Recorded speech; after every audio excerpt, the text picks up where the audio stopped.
جب سے ثاقب نثار کے بیٹے کے ٹکٹوں کے لین دین کی آڈیو لیک ہوئی ہے تب سے ہر کوئی وضاحتیں دیتے پھر رہا ہے۔ ثاقب نثار کی طرف سے جو وضاحت آئی ہے اس کے اندر آپ کو کہیں نہ کہیں ہر دوسرے جملے کے اندر خلل ضرور نظر آتا ہے۔ مثلا وہ یہ کہہ رہے ہیں جی کہ ٹھیک ہے سفارش تو میں نے کی تھی، میں نے پیسے نہیں لیے تھے اور پیسے لینے والے پر لعنت۔ اب سفارش کس بنیاد پر کی تھی اس کا ذرا ہم تفصیلی جائزہ پیش کرتے ہیں۔ پی ٹی آئی کی طرف سے جو وضاحت آئی ہے وہ یہ آئی ہے جی کہ ہم نے تحقیق خود کی ہے اور اس تحقیق میں سے کچھ نکلا نہیں ہے، اور اب اس کا آپ کو جائزہ لینا ہوگا کہ یہ جو فیک نیوز ہے یہ کون پھیلا رہے ہیں، آڈیو کون لیک کر رہا ہے، یعنی بالکل ڈسٹریکٹ کرنے کے لیے کسی اور طرف معاملے کو لے جا رہے ہیں۔ یعنی جن کے بارے میں یہ کہا جا رہا ہے کہ ان کے ٹکٹوں کی لین دین ہو رہی ہے وہ خود ہی اس کے اوپر تحقیق کر کے وہ آپ کو بتا رہے ہیں کہ جی اس میں کوئی حقیقت نہیں ہے اور یہ فیک نیوز ہے۔ تحقیق کس نے کی ہے، کس لیول کے اوپر ہوئی ہے، اس کے نتائج کہاں پہ ہیں، کون سی کمیٹی بنی ہے، کسی قسم کا کوئی جواب اویلیبل نہیں، لیکن وضاحتیں آپ کو نظر آ رہی۔ جو پاکستان تحریک انصاف کے ویسے من پسند کے لوگ ہیں جن کو انہوں نے ڈپلائی کیا ہوا ہے میڈیا کے اندر اور وہ اپنے آپ کو پوز کرتے ہیں صحافیوں کے طور پر، وہ بھی آپ کو وضاحتیں دیتے پھر رہے ہیں جی کہ بڑا شفاف نظام ہے اور بڑا زبردست نظام ہے، اس کے اندر سے تو آپ کو کہیں سے کوئی جھول نظر نہیں آتا، کوئی کمی نظر نہیں آتی، اور عمران خان بڑا ایماندار ہے۔ آخر میں تمام باتیں کرنے کے بعد وہ کہتے ہیں عمران خان بڑا ایماندار ہے۔ ایمان کی بات نہیں ہے، بات یہ ہے کہ پارٹی کے ٹکٹوں کی اگر کسی نہ کسی وجہ سے سیل لگی ہوئی ہے یا اس کا ایک عکس آپ کو ایک آڈیو میں سے شبے کی صورت میں، شک کی صورت میں، اپریہنشن کی صورت میں، خدشے کی صورت میں نظر آتا ہے یا سنائی دیتا ہے، تو آپ کو اس کے اوپر کافی تفصیل کے ساتھ وضاحت دینی چاہیے تھی جس کے اندر امپیریکل ایویڈنس یعنی حقیقی شواہد موجود ہیں، چاہے کہ آپ ٹویٹ کر کے یا میڈیا کے اوپر یہ بحث چلا کے جی کہ عمران خان بڑا ایماندار آدمی ہے، اس کے ہوتے ہوئے تو یہ ہو ہی نہیں سکتا۔ یہ نہیں ہوا۔ بہرحال پی ٹی آئی کی طرف سے وضاحتوں کا سلسلہ جاری ہے۔ اب 3-4 بڑے سوال ہیں۔ پہلے سوال کا تعلق جو ہے وہ، اور میں ٹکٹوں کے معاملے کے اوپر اتنا فوکس نہیں کروں گا جتنا میں اس نیٹ ورک کے اوپر فوکس کرنا چاہتا ہوں جس نیٹ ورک کے ذریعے یہ سارا کام ہو رہا ہے۔ آپ کو ثاقب نثار کے خاندان کے لوگ جو ہیں، ثاقب نثار سمیت، وہ گھٹنوں تک پی ٹی آئی کی سیاست کے اندر ڈوبے ہوئے نظر آتے ہیں۔ جب پارٹی کے لیے آپ کو میں بتاؤں کہ ٹکٹ دینا اور ٹکٹوں کی تقسیم حساس ترین معاملات میں سے ایک معاملہ، یعنی یہ وہ معاملات جہاں پر پارٹی کی قیادت صحیح معنوں میں ٹیسٹ ہوتی ہے، پارٹی کے تضادات کلیشز کی شکل اختیار کر کے ہنگامے میں تبدیل ہو جاتے ہیں، پارٹیاں ٹوٹ جاتی ہیں، لوگوں کی لائلٹیز جو ہیں یا تگڑی ہو جاتی ہیں یا مکمل طور پر کمزور ہو جاتی ہیں، تو یہ ایسا معاملہ ہے جس کو آپ کو کانچ کے ٹوٹے ہوئے شیشے کی طرح ٹریٹ کرنا پڑتا ہے۔ لہٰذا تاریخی طور پر پارٹیوں کے اندر ٹکٹوں کی تقسیم وہ ٹاپ لیڈرشپ کے ہاتھ سے ہی ہوتی ہے اور ان کے ہاتھ سے، ان کی نظر سے تمام معاملات گزرتے ہیں، تو وہ اس معاملے کو آؤٹ سورس نہیں کرتے ہیں، وہ کسی پر نہیں چھوڑتے ہیں کہ معاملہ اتنا سینسٹیو ہے۔ اگر ثاقب نثار کا بیٹا اس معاملے کے بیچ میں گھسا ہوا ہے تو آپ اس سے اندازہ لگا سکتے ہیں کہ ثاقب نثار کا خاندان کتنے گہرے انداز سے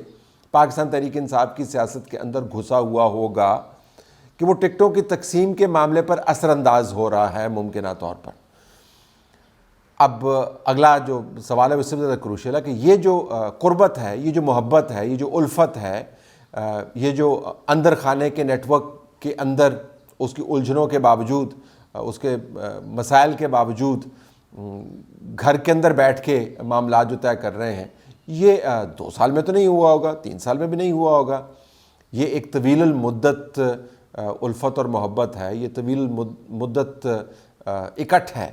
جو ڈیولپ ہوا ہوگا فرسٹ جنریشن سے۔ اور جب وضاحتیں ثاقب نثار کی طرف سے آ رہی ہیں تو آپ کو پتہ چل جانا چاہیے کہ وہ چیف جسٹس ہوتے ہوئے ثاقب نثار اپنے عہدے کے ساتھ کتنا وفادار ہوگا اور یہ جو اس کی سیاسی وفاداری ہیں ان کے ساتھ وہ کتنی وفاداری کر رہا ہوگا۔ تو تیسرا سوال اس کے ساتھ جڑا ہوا ہے کہ اس کے ہوتے ہوئے کتنے فیصلے ایسے ہوئے ہوں گے جو اس پارٹی کے جس کے ٹکٹوں کی تقسیم کے اندر اس کا بیٹا انوالو آپ کو نظر آ رہا ہے وہ سیاسی طور پر ٹلٹڈ ہوں گے۔ اب آپ کو سمجھ آنی چاہیے کہ ثاقب نثار کا کردار جو ہے وہ ایک استعارہ کیوں بن گیا ہے۔ وہ اس وجہ سے استعارہ بن گیا ہے کہ وہ امباڈی کرتا ہے، وہ اپنے اندر تمام تضادات کو سموتا ہے، تمام تعصبات کو سموتا ہے، تمام حسد کو، تمام بغض کو سموتا ہے، جس کو قانون کی ملمہ کاری کر کے، آئین کی ملمہ کاری کر کے اور آئین کا لبادہ اڑھا کے آپ عدالتی فیصلوں کے نام پر میڈیا کے اندر ڈیبیٹ کرتے ہیں۔ سیاسی طور پر ٹکٹوں والی آڈیو کا جو سب سے اہم ایشو بہرحال یہ ہے وہ یہ کہ یہ صرف معاملہ ثاقب نثار تک نہیں ہے۔ میں اس اسٹیج کے ذریعے آپ کو پنجابی کارٹل آف ججز کے بارے میں بات کرتا رہا ہوں، یعنی ایک ایسا اکٹھ ہے جو ایتھنک افیلیشنز پر مبنی ہے، وہ شہروں کی افیلیشنز پر مبنی ہے، وہ پرانے تعلیمی اداروں کی الفت پر اور محبت پر اور ساتھ پر مبنی ہے، وہ ایک نظریہ اشد ضرورت عمران خان کو ہر حال میں واپس لاؤ پر مبنی ہے، وہ آئین کو توڑنے موڑنے پر مبنی ہے، اور وہ صرف ثاقب نثار تک محدود نہیں ہے، جس سے آپ کو پتہ چلتا ہے کہ عدالتی نظام کے اندر آج کل جو بدترین قسم کا دباؤ اور خلفشار ہے اس کی بنیاد حالیہ واقعات نہیں ہیں، یہ تسلسل ہے ان تمام واقعات کا جس کے اندر سے ثاقب نثار کہ اپنے اعمال کی وجہ سے زیادہ شواہد اس کے گرد گھومتے ہوئے نظر آتے ہیں۔ کھوسا جیسے جو لوگ ہیں وہ چپ کر کے دبک کے بیٹھے ہوئے ہیں، لیکن معاملات ان کے بھی بالکل سیدھے نہیں ہیں۔ عظمت سعید جیسے جو لوگ ہیں وہ اپنی طور پر عزت بچا کے سائڈ پر بیٹھے ہوئے ہیں، لیکن بچنا کچھ نہیں ہے کیونکہ ان کے اوپر شواہد اتنے زیادہ ہیں۔ اور میں یہ آپ کو الزامات کے حوالے سے نہیں کہہ رہا، میں آپ کو معلومات کی بنیاد پر کہہ رہا ہوں۔ میں نے آپ کو رمضان کے اندر بتایا تھا کہ یہ جو سحری گروپ ہے اور افطار گروپ ہے اس کے اندر کیا باتیں ایسی ہوتی ہیں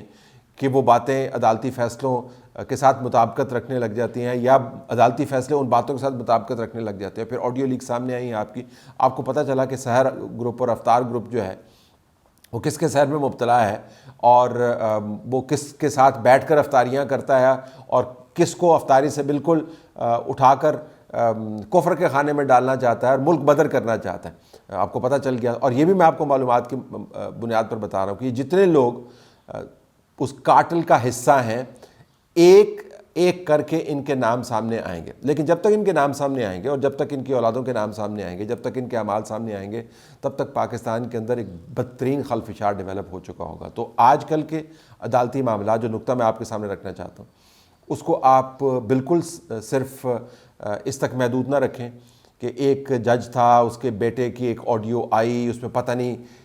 اس نے ٹکٹوں کی بات کی، دوستی کی بنیاد پر کی، یا خالی ویسی سفارش کی، یا میرٹ پر کی، اور اس کے بعد پارٹی نے وہ لسٹ تبدیل کر دی۔ ہو سکتا ہے حسین اتفاق ہو۔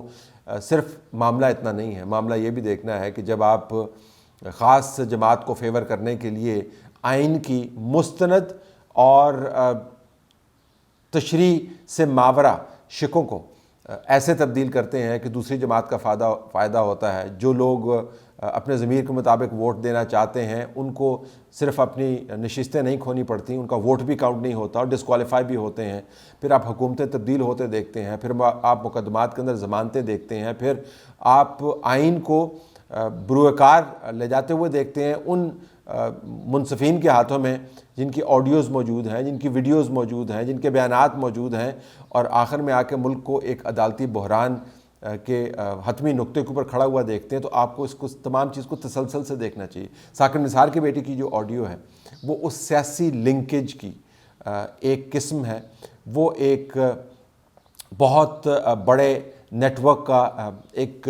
چھوٹا سا آپ کو ایک آئینہ ہے جس سے آپ کو ریفلیکشن نظر آتی ہے کہ وہ نیٹ ورک کام کیسے کر رہا ہے۔ وہ ان پنجابی کارٹل ججز کے کارٹل کا ایک حصہ ہے جو اس ملک کے اندر ایک صوبے کے اندر سے خاص قسم کے عدالتی نظام کو چلانے کا اہتمام کرنا چاہتے ہیں، دوسرے صوبوں کو بالکل سائیڈ لائن پہ کرنا چاہتے ہیں، جو عدالتی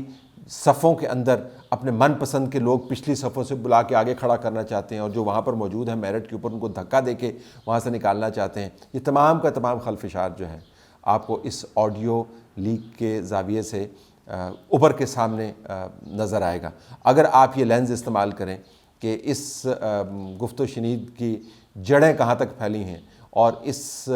کے اندر سیکنڈ جنریشن انوالو ہو گئی ہے، تو جو پہلی جنریشن ہے یعنی ثاقب نثار اور اس کے ساتھی، ان کے کارنامے کیا ہوں گے، ان کی نفرت کیا ہوگی، ان کا انٹرسٹ کیا ہوگا عمران خان کو لانے میں، تو آپ کو واضح ہو جائے گا کہ موجودہ عدالتی یا آئینی بحران جو ہے وہ عدالتی اور آئینی بحران نہیں ہے، وہ بنیادی طور پر ایک کارٹل کی جنگ ہے، اپنی ٹیریٹری کو مینٹین کرنے کے لیے، اپنے پریولیج کو مینٹین کرنے کے لیے اور اپنی پسند کے لیڈر کو لانے کے لیے۔ پسند اس وجہ سے نہیں ہے کہ ان کو بہت ہی پسند ہے، پسند اس وجہ سے ہے کہ انہوں نے آ کے ان کے کام کرنے ہیں، کیونکہ جب وہ آئیں گے صرف اسی صورت میں جب ان کے کام یہ لوگ کریں گے۔